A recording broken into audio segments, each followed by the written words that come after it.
Tawgalan ko ninyo sa pangalan Imelda, 45 anyos, minyo ug may tulo ka mga anak. Duha ang babae ug usa ang lalaki nga mao'y akong kamagwangan. Itago na lang ang kompleto kong address diri sa Negros Oriental. Punto legal kining akong suliran. Kabahin kini sa kamagwangan kong anak. Sayo manggod ni siyang nakapaanak. Dihang nakapamabdos, amo dayong gipakasal kay lagi maikog mi sa ginikanan sa babae nga amo rasang kaila.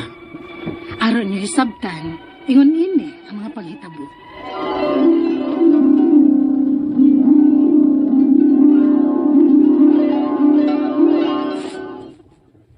Manarbaho kag si Budjon?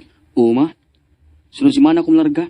Nya, misugot dahil si Arlene nga imong asawa. Nga may anak na baya mo kung sa. Magaling ako siya kipasabot, ma. Nagkinalang ko manarbaho tarong. Pero bang tarong nga trabaho ba kay may anak na good ni? Dili bang good paigo na mo akong kita din sa ato, ma. Unsa na ka kung mudako na nga mong anak ug buskwila na. Mo ni angay mo pangandaman, ma. Aw maayo kay may plano ka di ay nga ingon ni ana sa imong giumol nga pamilya, Jun. Bisag sa kabata pa nimong naminyo. Barugan na lang din akong kaakuhan, ma, na ni Arlene ug sa akong anak. Kaya ako maring gisudlan. Ug ma, itanaw ba ako nilang Arlene ug Rico, ma? Nala sige, Jun. Ako ni bahala sa imong asawa ug anak din he. Kanusagan ito kamulargag si Bo?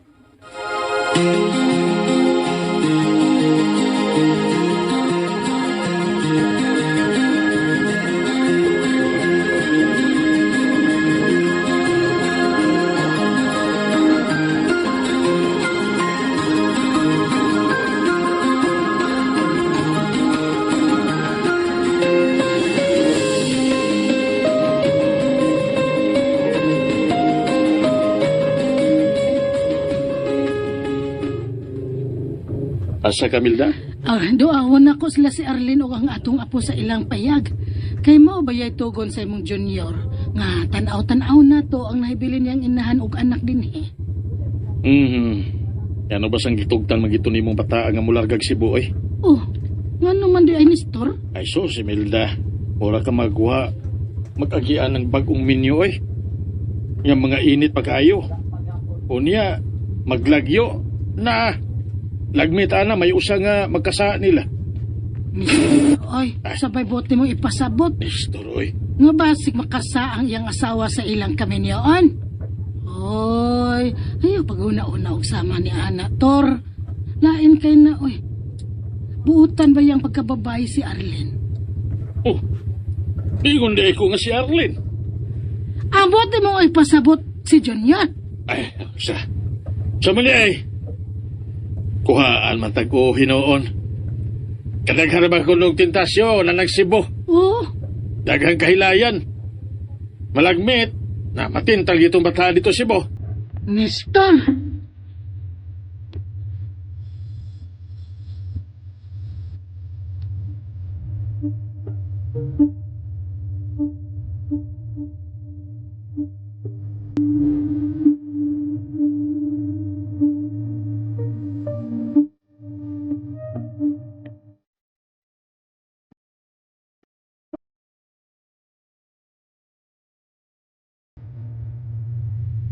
Ma, ikaw ko ni kumbinsi ni Junior nga magpauli, ma.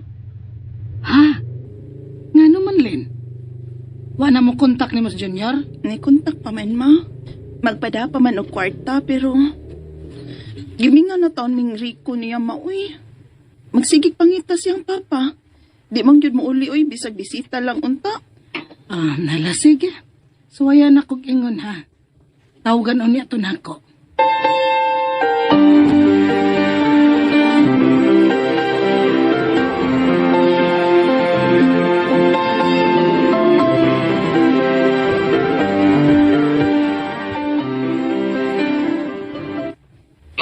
Ma. Maulit lang niya ako diya, sunod si mana.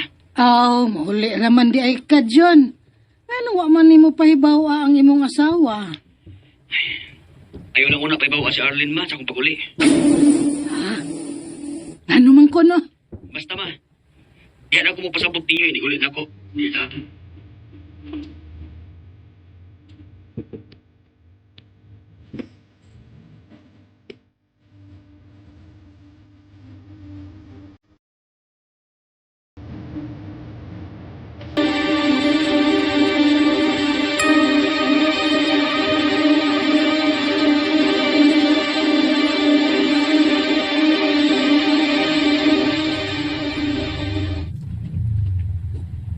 Ma! Ma, niya ko, ma! Oh. Uy. Hala. May da ka man laging bata. Kang kinsa ng bata, Junior? Anak na mo sa nahimok mo uyab sa Cebu, ma. Unsa?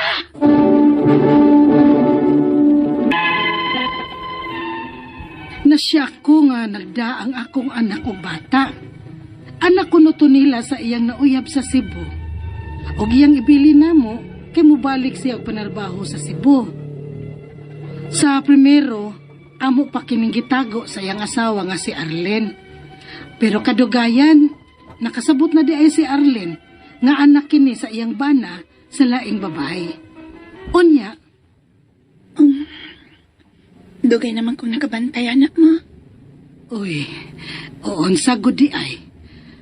Og, wa mo lang sukmati ang among anak. Mahal ako si Junior, ma.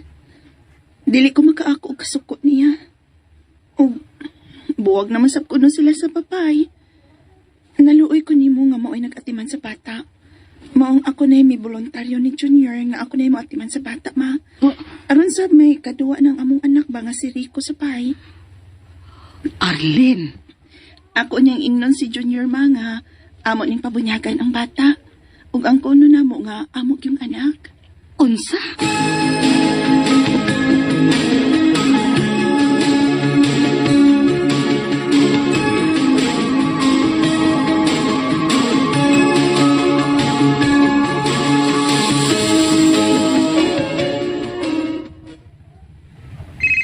Uy, si Junior man eh. Hello, nak. Nakatawag man lagi ka. Okay naman ang mga bata diri og si Arlen, nak. Nakulain na subtan nga problema, ma. Sa? Saan naman sa oy, Junior? Ano gi, ma? Kanang nakakita na sa kong lain uyab diri, ma. Oh, Mapus sa ron. unsa? Uy, pasilan ginoo ko nimo, Junior. Nganong gipunan pa man nimo ang imusa ni Arlen dong? Kapuutan sa imong asawa. Unya imo lang ingnon ini. Murag sobra naman sad ni Junior. Tabangin ang una ko ninyo, ma. Kaya si Charis ba, ang una na kong uyab diri nga, inahan ng bata nga akong gihatod niyo diha. Kating sukuha, ma, nga nakapamagdos kong lain. Iyak ko nung baon ng among anak diha. Unsa? Uy, kinuo ko. Mahibawan gyud kang Arlen ini ron nga nakapamabdos ka na sad sa lain. Ato si Arlen, mabi. Aron magkabantay ba kay basin mo kalit og tunga diha si Charis. Unsa?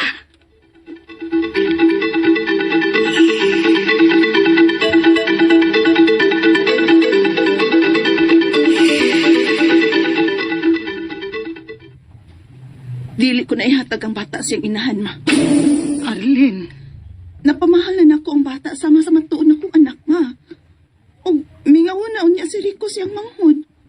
Maong ilargan ako sa layo ang bata, ma. Aron nga dili na matultulan sa iyang inahan. unsa?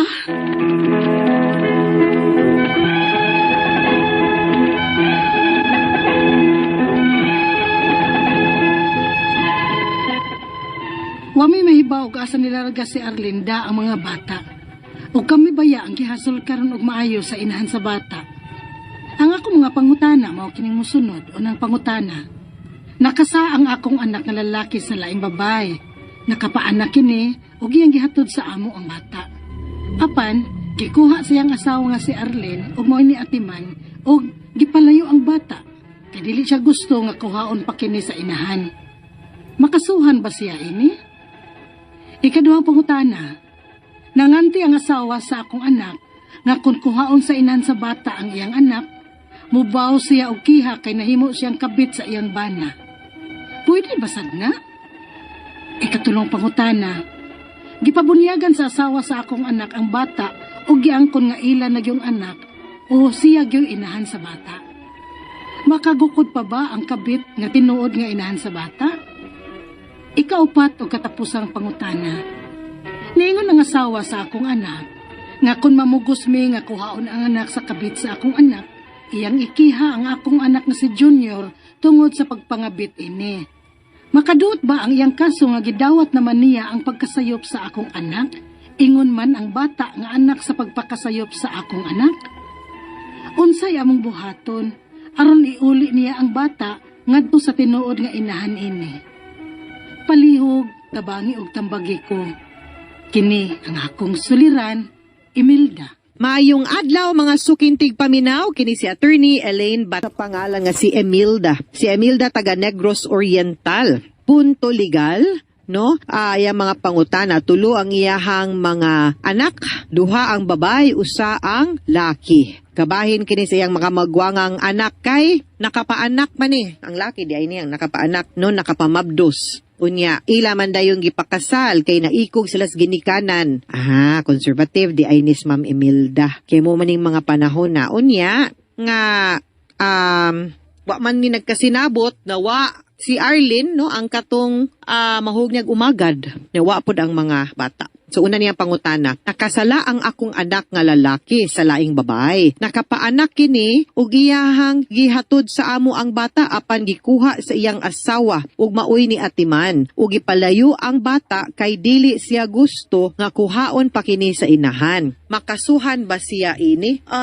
Anak papa man siya no, so dili ra gyud pod pero kinahanglan sad gyud niya nga ibalik ang kustodiya ngadto sa mama na nga adto gyud na dapat didto dili gyud pod pwede. Kaso yes, priso maybe no. Muna akong pasabot kay pwede man gyud nga og di magkasinabot adto gyud ang korte gimuhatol ug muhukom og asang bata no, asa dapat ang bata. So magkapwede gyud magkinasuhay pero dili necessary kay kung magkasinabot lang, mahusay lang, pwede ra gyud di magkinasuhay. Kaduhang pangutana, nanganti ang asawa sa akong anak nga kung kuhaon sa inahan ang bata, ang iyahang anak mubaw siya og kiha kay nahimo siyang kabit sa bana. Pwede di ay na actually dili. Kay kung wa sila nagpuyo ato, wa may kasong concubinage nga mahitabo. Nya di man niya anak god no. So dili gyud pwede nga yahang kwaon unya siya ang mo angkon kay di man niya anak. So dapat adto gyud na sa mama, labi na kay illegitimate ang bata, ang kustodiya adto gyud sa mama, wa gyud mo katungod to keep the child. So iuli gyud na no. Ikatulong pangutana, gipabunyagan sa asawa sa akong anak ang bata ug giangkon nga ila nagyong anak ug siya gyoy inahan sa bata. Makagukod pa ba ang kabit nga tinuod nga inahan sa bata? Bunyag lahi man na kay ang birth certificate man ang ato ang basihan no. So mo gyud na ang need no, ang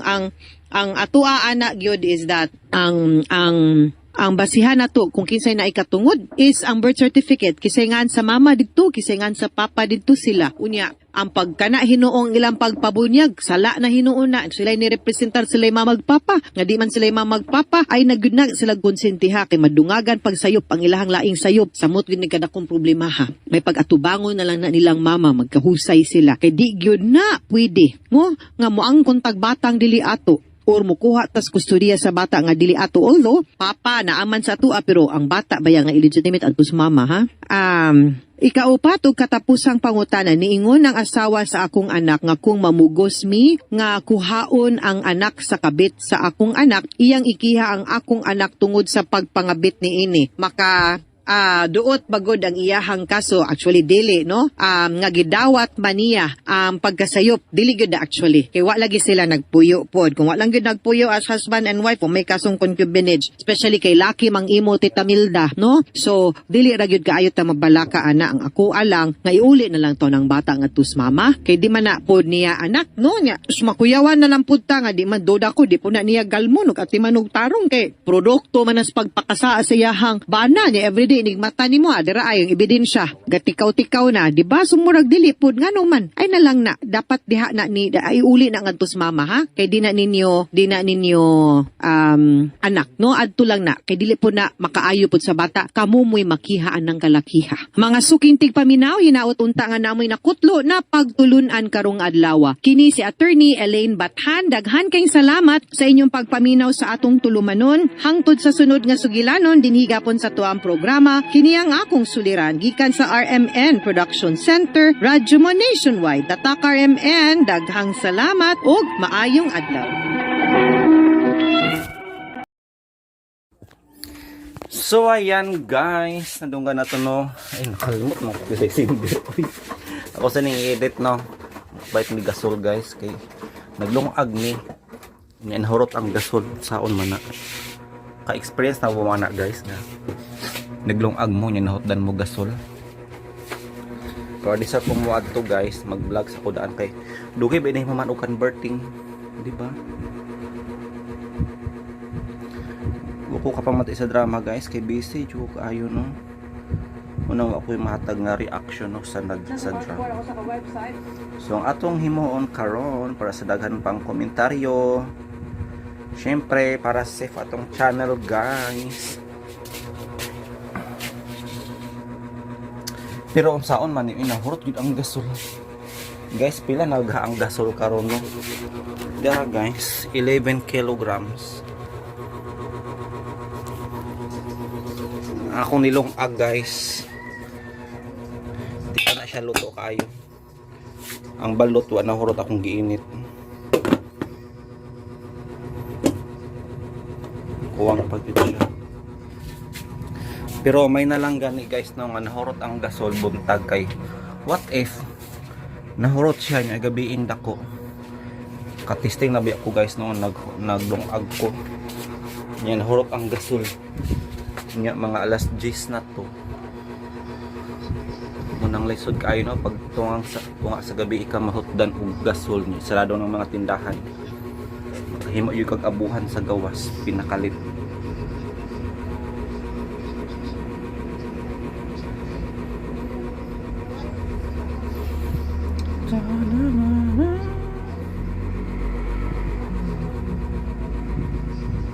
Guys, matud pa diri guys una nagbayran nga police guys kay matud pa niya. Matud pa sa post guys from GMA Integrated News. Police na nag-viral sa social media matapos batikusin ang gobyerno at questionin ang pag-aresto kay dating Pangulong Rodrigo Duterte. Inaresto ng QCPD. Giaresto siya guys dahil sa kasong inciting to sedition na may kaugnayan sa Cybercrime Prevention Act.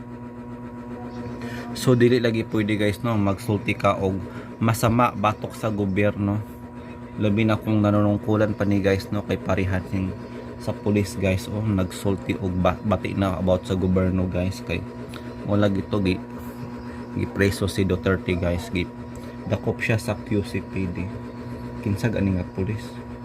Nagkadayang mga comment diri guys Matud pa ni April Joy Villa itong ang nakakaawa yung manindigan ka na tapos mga mababangga mo gagamitin ang pwesto nila para kasuhan ka. Maudit siya.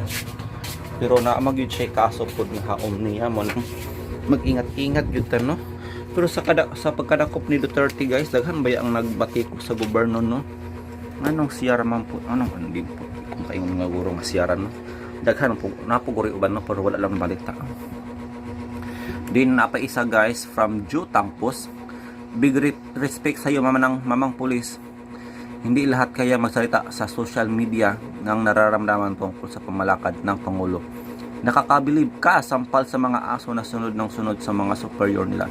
Kahit alam naman nilang mali na. Nakakaawa kayo hindi kasama sa pinag-aralan nyo yung maging sunod-sunuran sa maling utos ng inyong nakatataas. Nakadayang mga comment nila guys no? Pero comment lang ni ako no? Ingon lang ko guys nga the opinion no does not reflect to my views. Does not reflect to my side. Nagbasa ramang gud ko guys kinsa maning police ato ni search guys be kung kinsa ning police nga nagbatiko sa gobyerno. Kaluoy pud sa maong police guys na presto gyud siya no or matangtangan sa iyang trabaho. Atong i-search diri guys kung kinsa ni ang police.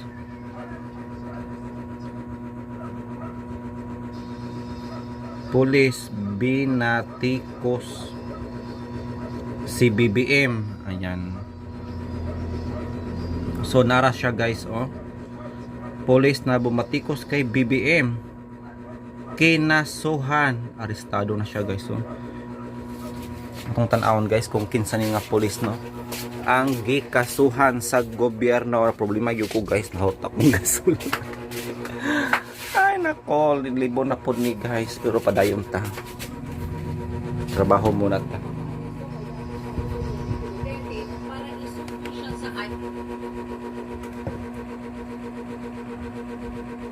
Sa ICC. Nasa frontline ng balitang yan si Gary Cator. Ito ay may karapatang manhimik at ang sasabihin mo ay pinilamitin na Yan, di ba sana siya guys o Miranda rights.